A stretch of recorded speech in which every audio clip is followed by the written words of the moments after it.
How are you all? Today we are going to continue with explanation of chapter number 14, electric current and its effects, session number 3. In last two sessions, children, we have discussed about electricity, how electric current is important for the working of the circuit. Then we have discussed about electric circuit.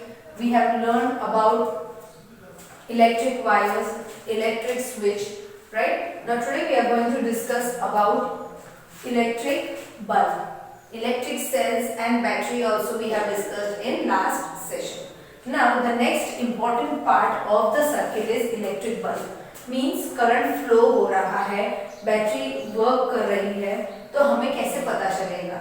तो हम क्या कर रहे हैं, एक bulb को attach कर रहे हैं. अगर बल्ब ग्लो कर रहा है, that means the circuit is complete and the current is flowing properly. अब जब बल्ब ग्लो नहीं कर रहा है सर्किट में, तो हम ऐसा सोच सकते हैं कि उसके अंदर कुछ डिफॉल्ट है, कुछ मिस्टेक है सर्किट बनाने में या जॉइनिंग में, या तो फिर टर्मिनल्स पॉजिटिव और नेगेटिव को एडजस्ट करने में, right? So let's start with appliances such as bulb, क्योंकि ज्यादातर सर्किट टेस्टिंग के अंदर हम बल्ब भी यूज करते हैं. हमने घरों में भी देखा होगा कि जब हम इलेक्ट्रिशियन को बुलाते हैं, हमारे घर में कुछ शॉर्ट सर्किट हुआ रहता है या इलेक्ट्रिसिटी डिफॉल्ट होती है, कुछ अप्लायंसेस वर्क नहीं करते हैं, तो वो लोग ज्यादातर करके बल्ब टेस्टर ही लेके आते हैं. They put 2 wires in the socket and they check whether the electric current is flowing or not.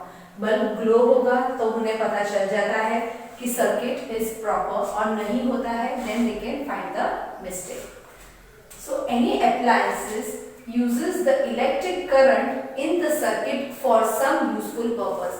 अब हम करंट क्यों यूज करते हैं? कुछ यूजफुल पर्पस के लिए, यानी हमारे अप्लायंसेस वर्क करे, या तो फिर हमें लाइट की जरूरत है, फैन की जरूरत है, तो हम ऑन करते हैं, तो करंट फ्लो होता है तो ही वो ऑन होती है. तो कुछ पर्पस के लिए ही हम यूज करते हैं. समझो कि हमें लाइट की जरूरत नहीं होती है, तो हम इलेक्ट्रिसिटी को वेस्ट करते हैं नहीं. We switch off the light. Why? Because electricity we are not getting in free of cost. उसका हमें बिल पेमेंट करना होता है, तो हो सके उतनी इलेक्ट्रिसिटी हम सेव करते हैं, जैसे कि दिन में हम लोग लाइट्स ऑन नहीं करते हैं. For example, the bulb uses the electric current to glow to give light. अब समझो कि हमें बल्ब ऑन करना है, तो हम क्यों ऑन करते हैं? उसकी लाइट लेने के लिए. तो हम जैसे ही बल्ब को ऑन करेंगे तो हमको पता चलेगा कि बल्ब जो है वो ग्लो कर रहा है. The bulb has a thin wire called filament. आप देख सकते हो कि जो बल्ब है उसके अंदर थिन वायर है, उसे हम कहते हैं filament.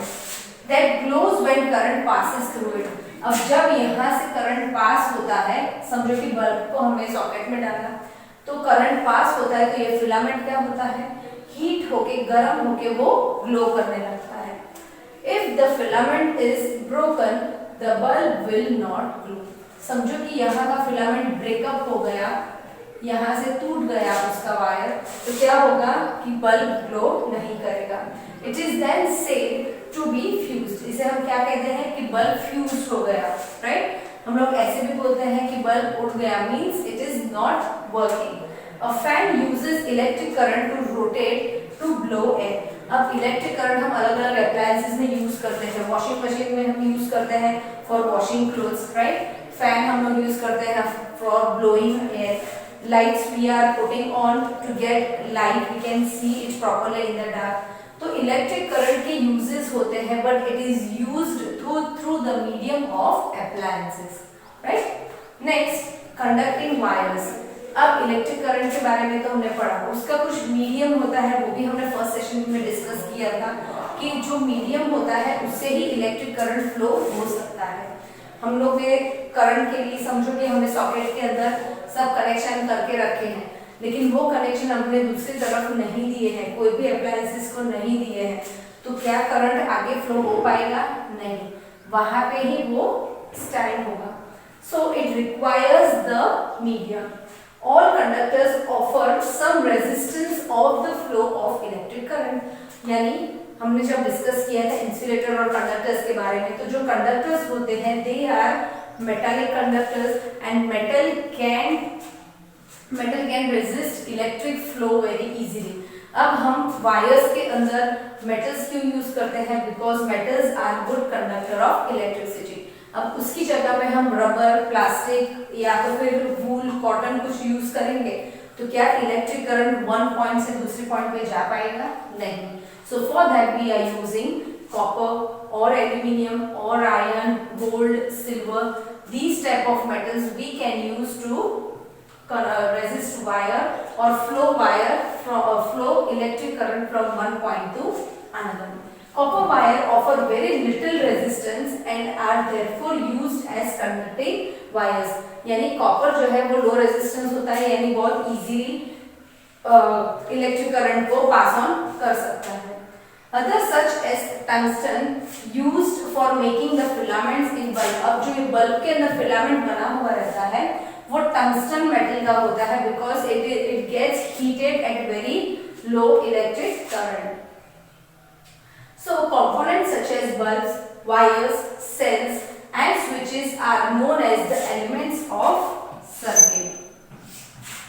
So children, we have discussed about bulb, wires, cells, switches. ये सब के बारे में हमने डिस्कस किया. अब ये सब मिला के क्या बनाते हैं? Element of electric circuit. हमने देखा था इलेक्ट्रिक सर्किट जब फर्स्ट सेशन में हमने डिस्कस किया था कि यहाँ पे हम सेल यूज करते हैं, स्विच यूज करते हैं, right. Then we are using bulb,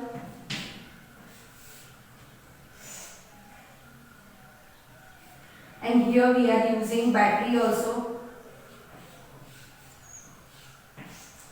So this is the electric circuit. यहाँ पे सेल यूज किया गया है, स्विच है, बल्ब है और कंडक्टिंग वायर्स है. So this makes the circuit complete. और जब यहाँ पे completely flow होता है तो क्या होता है? तो जो इलेक्ट्रिक करंट है वो पॉजिटिव टर्मिनल से बल्ब के थ्रू जाते हैं. यहाँ पे बल्ब ग्लो होता है और वापस वो कंप्लीट करके सर्किट यहाँ पे चार्ज होके अगेन वो सर्कल ऑन एंड ऑन होता है. And this shows that the circuit is complete and the bulb is glowing. जब बल्ब ग्लो नहीं करता है that means there is some mistake in the circuit or for placing the mistake in placing the cells according to their positive and negative terminals. So I hope children you understood about bulb and conducting wires. In next session we will discuss with heating effect of electric current. Thank you and have a nice day children.